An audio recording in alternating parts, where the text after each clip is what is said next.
Ozark Geek here, second video for the day.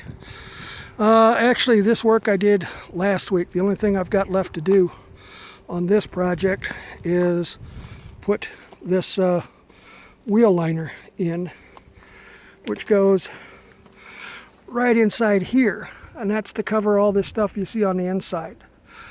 Last couple of weeks I've had to replace the alternator in this thing, and I had to replace the fuel filter, the water sensor, also had to replace the core, the cable to heat up the engine heater. I had to run down, and that gets plugged back in behind here. Had to reach out and plug it. Pulling this whole wheel well out made it a whole lot easier. This is a 2005 GMC Sierra 2500 HD Duramax diesel, and so this is my first diesel, so I'm learning all kinds of repairs and stuff on it. But this here is the fuel filter. On the top there's a bracket that goes in. This is supposed to be fairly easy to do when you pull this wheel well cover out. And so I've had to replace the sensor down here, the filter itself, and then up on the roof. Oh, let me open the hood.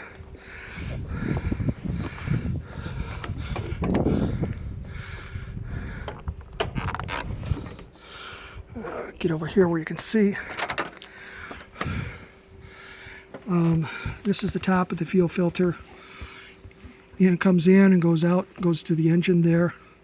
I put a spacer back here, about a 1/2-inch spacer. Space that off. That's supposed to make it easier to get in here and work around this. When the fuel filter wasn't working correctly, it would stall in the mornings when I drove.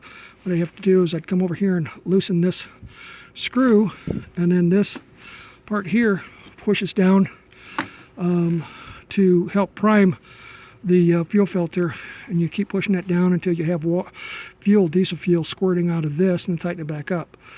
These little screws, factory, are made out of plastic, and I went probably through a half a dozen or more of these little things where putting a screwdriver there trying to turn it would break the edge in here for where you put your screwdriver in. Found out they had metal ones, replaced that, and I haven't had to replace one since then.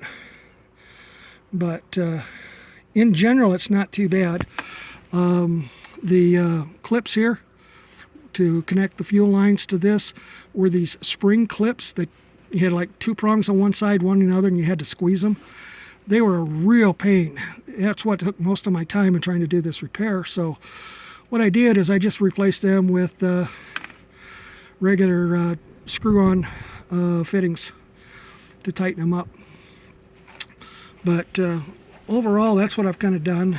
And like I said, I had to replace this wire here that does the engine heating. It's been down below freezing several nights over the past several weeks, so if it looks like it's going to get down to 30 degrees, not 30 below, excuse me, 30 degrees, I'll hook it up and keep it going. But anyway, that's been project number 2 that's been causing me frustration. I had to replace a alternator. The alternator that I bought online didn't fit right. Y'all know, if you're guys watching this, typically you know what an alternator looks like. But the one I bought didn't quite fit in this spot here with the bolt holes. And so I ended up going and having to buy another one.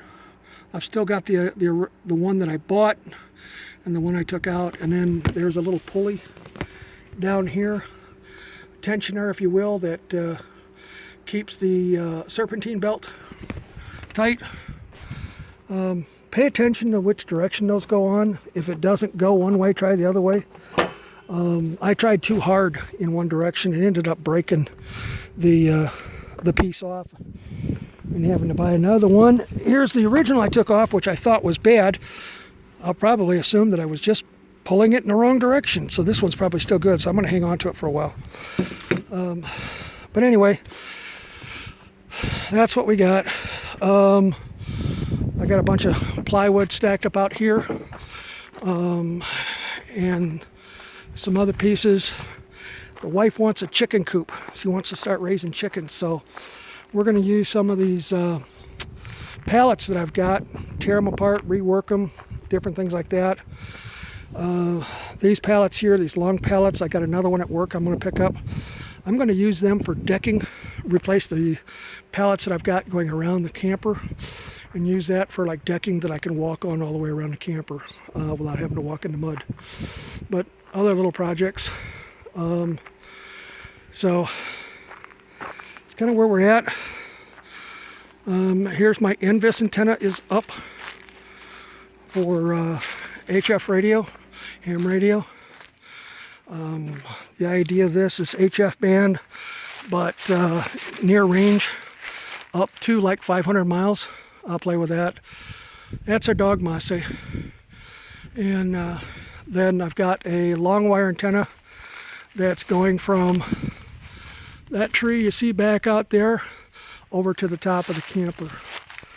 And that stuff's my winter project. I'm going to play with the ham radios this winter. You can see the antennas I've got up here. Let's see. I've got a disc cone here.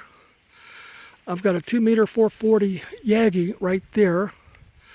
That is a quad band vertical. And then back over in a tree over here, I've got a 2-meter 440 J-pole. And I've got another vertical that I could put up with. And I found I still have a beam. Got a Cushcraft beam that I may put up. But I'll have to figure out something else for that because it's going to have too much stress on that mast. So, all right, that's where I'm at now. You guys have fun. Shalom, y'all. Ozark Geek out.